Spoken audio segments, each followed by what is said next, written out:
Sri Lanka is a country which has more than 50 Ramayana sites, from Ram Setu to Ashok Vatika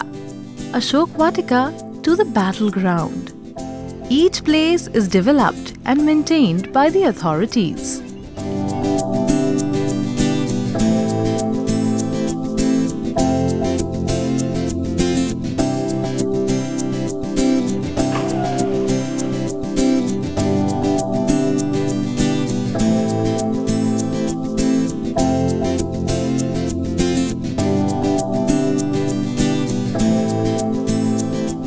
Every year, millions of people come here to visit these sites.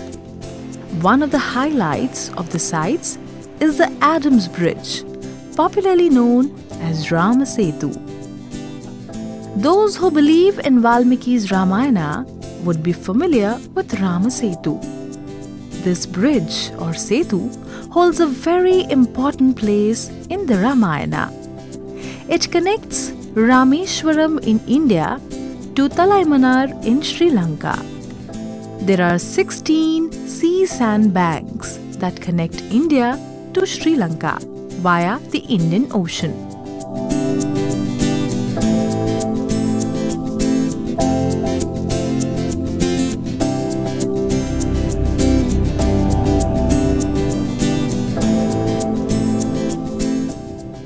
Out of the 16 paths, 8 are in India and 8 are in Sri Lanka.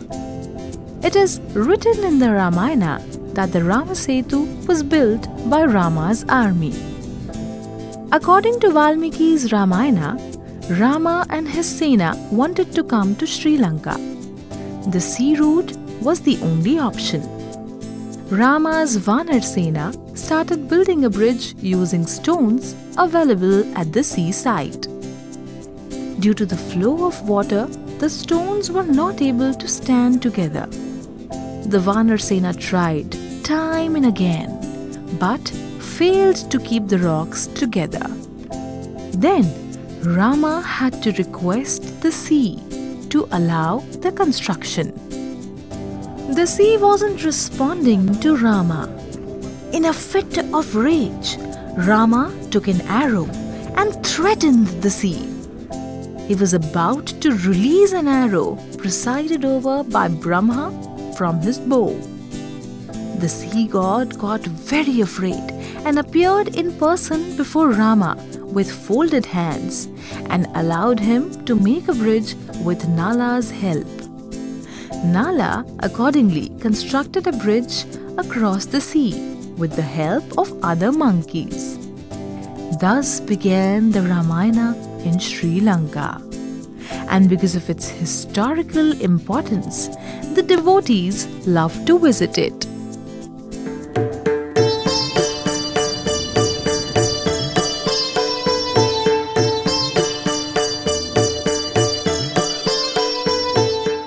Another site is the Neelavarai bottomless well. It is near the Jaffna city. Jaffna is a major city in the northern part of Sri Lanka. This place finds a mention in Valmiki's Ramayana too. It is believed that while fighting King Ravana in the northern part of Lankapuram, Rama's Sena suffered a major water crisis. Northern Sri Lanka has always been very dry. Valmiki's Ramayana says that while passing through this area, Rama's army needed water. Rama prayed to God and shot an arrow with magical powers into the land. And this resulted in water gushing out from the ground. The whole of Rama's army quenched its thirst, and it is believed that the arrow that was used emerged from the Kiramalai pond. It's a place where Rama's presence can still be felt. This well is a bottomless well connected to the core of the earth.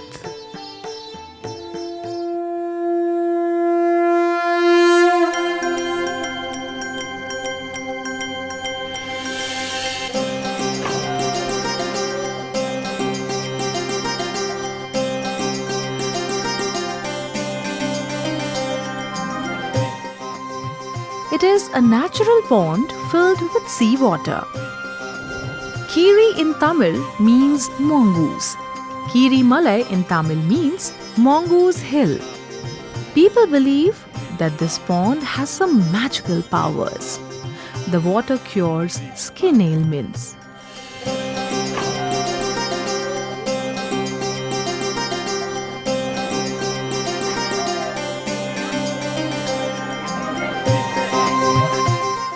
People from all over Sri Lanka come here and bathe to cure themselves of major skin problems. People say that this pond has a historical connection with the Ramayana as well as the Mahabharata eras. It is believed that Arjuna bathed here. But the popular story talks about Rishi Nagula who came here once. His face was cursed and turned into that of a mongoose.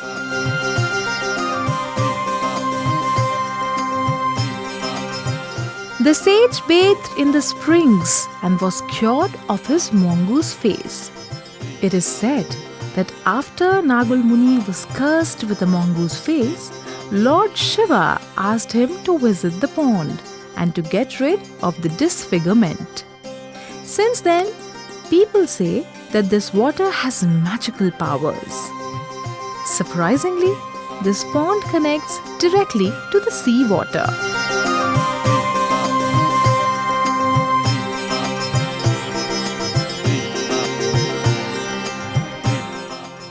Hence, the water inside the pond comes naturally from the sea. Kiri Malai is 50 feet above sea level. The water comes from an underground spring source.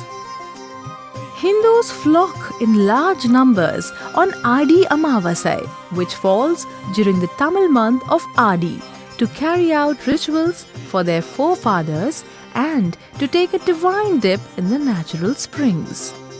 These rituals are usually carried out by the men. Kiri Malai is particularly famous for this festival.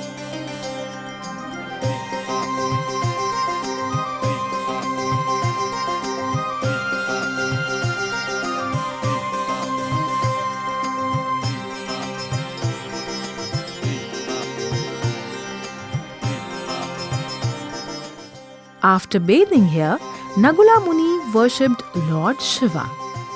In gratitude, he constructed a small shrine and worshipped the lingam enshrined there. The temple is now known as Tiruttambaleshwaram Kovil of Kiramalai and also Naguleshwaram Kovil of Kiramalai. The temple is close to the pond. It is said that Lord Rama also came here to worship Lord Shiva. Inside the temple, there is a main lingam which is believed to have thousands of smaller lingams within.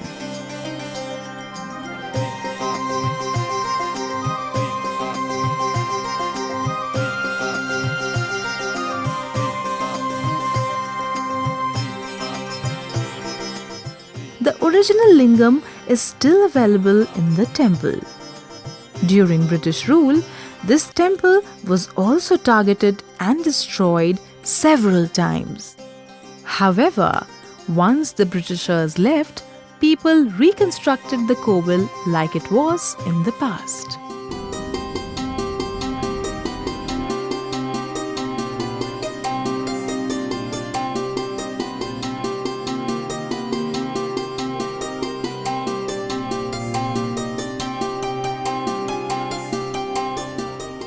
One more famous temple with many followers is the Kataragama temple. It is one of the very few religious sites in Sri Lanka that is venerated by the Sinhala Buddhists.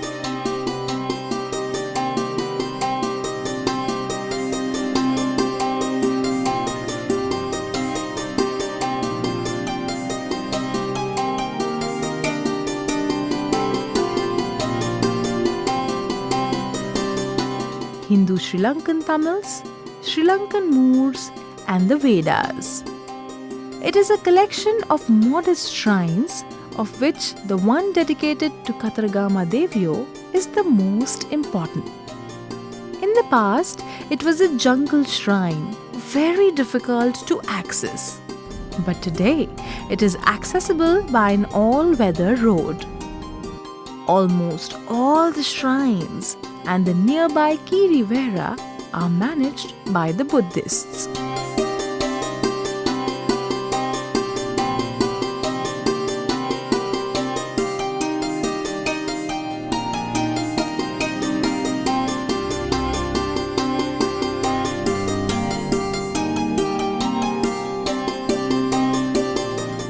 People believe that this temple has magical powers too. Most of the businessmen in Sri Lanka visit this place once every year.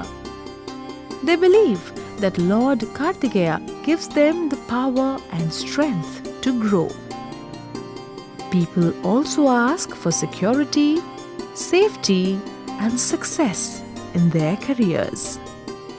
It is believed that all wishes that are made here, they come true. According to Hindus and some Buddhist texts, the main shrine is dedicated to Kartikeya, known as Murugan in Tamil. Kartikeya, also known as Kumara, Skanda, Sarvanabhava, Vishakha or Mahasena, is a god of war. People here believe that Lord Kartikeya was the one who protected Rama in his fight against Ravana.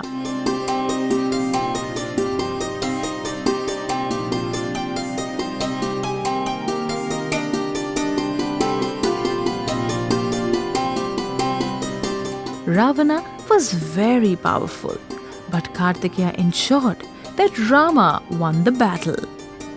This temple could well be one of the Ramayana sites.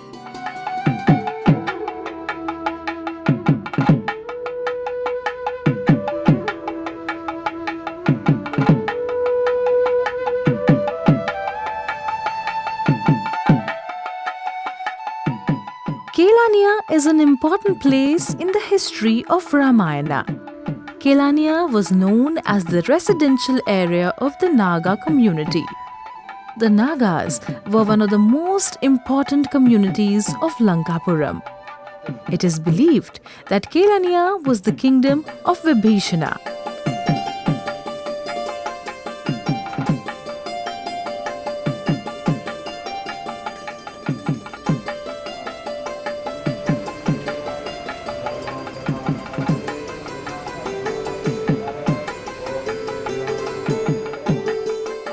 After Ravan's defeat, Vibhishana was coronated by Lakshmana as the new king of Lankapuram. His coronation ceremony took place here. There are murals enshrined in the temple premises depicting the crowning of Vibhishana.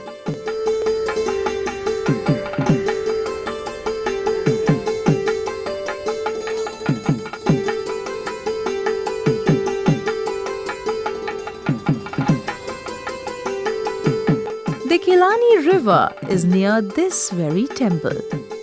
The river is mentioned in the Valmiki Ramayana, and Vibhishana's palace was said to be on the banks of this river. There is a history behind Lakshmana coronating Vibhishana. People believe that after defeating Ravana, Rama had to return to India as he had to continue his self-exile of 14 years to honor the commitment to his father.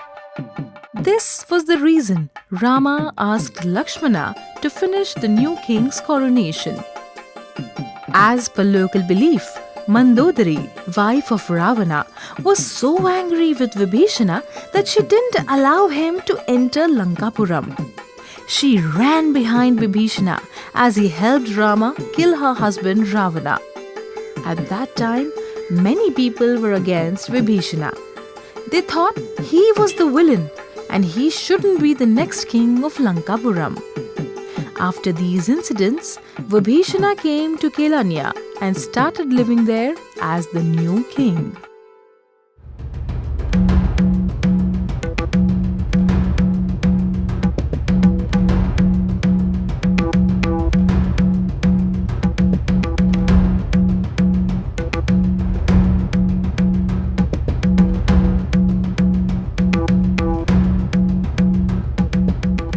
This shrine has a great spiritual value since ancient times.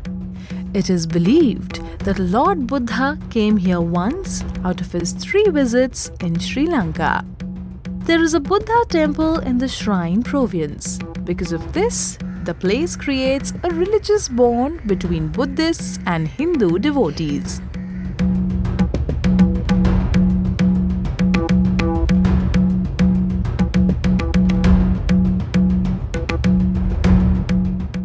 People here pray to Vibhishana for several reasons. They believe that he was a man who stood by truth. He was always against Ravana's decision to abduct Sita. That is why he has been considered as the god of fair decisions. Every year, lakhs of devotees visit this place for blessings.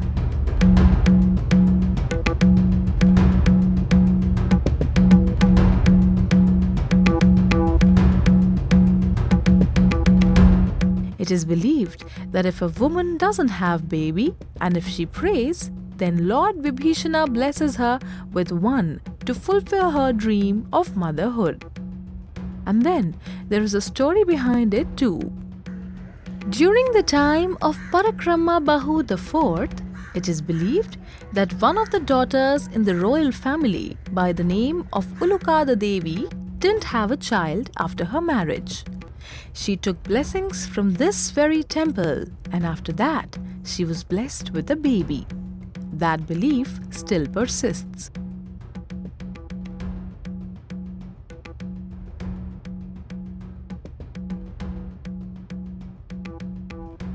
People from across the world come here and worship Vibhishana. The belief in Vibhishana's temple has seen a rise in Sri Lanka.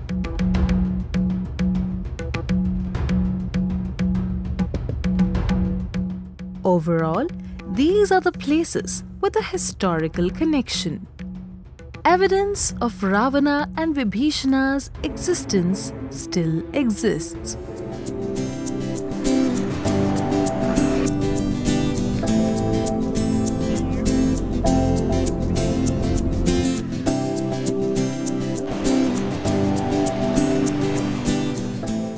There are many historic sites in Sri Lanka, a few of which are Dondra, Sinigama and Hekadua.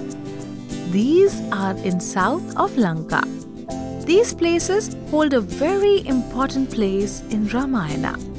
It is from here that Sugriva, the king of Vanaras, prepared for his onslaught on King Ravana's forces from the southern flank.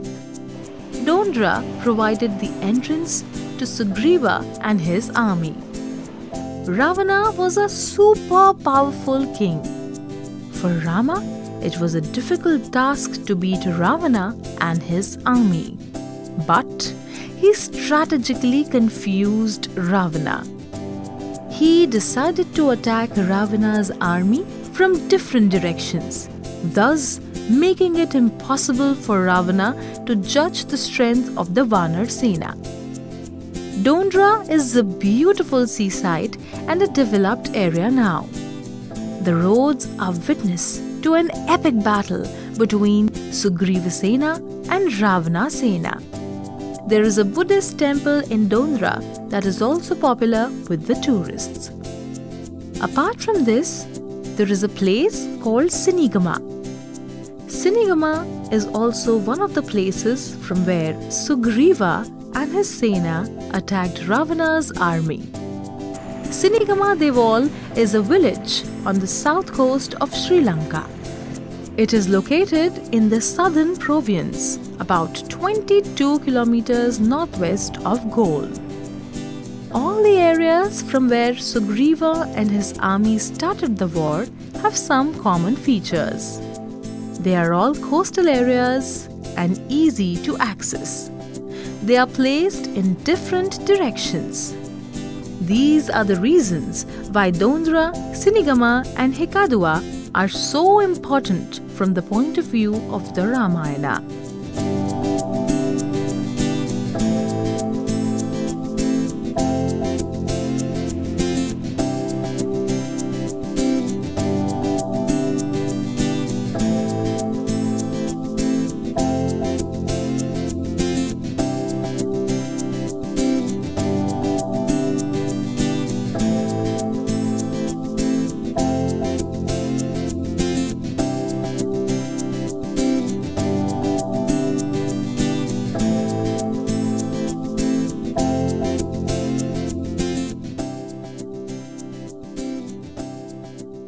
Such places are a testimony to Sri Lanka's rich history and add to its beauty.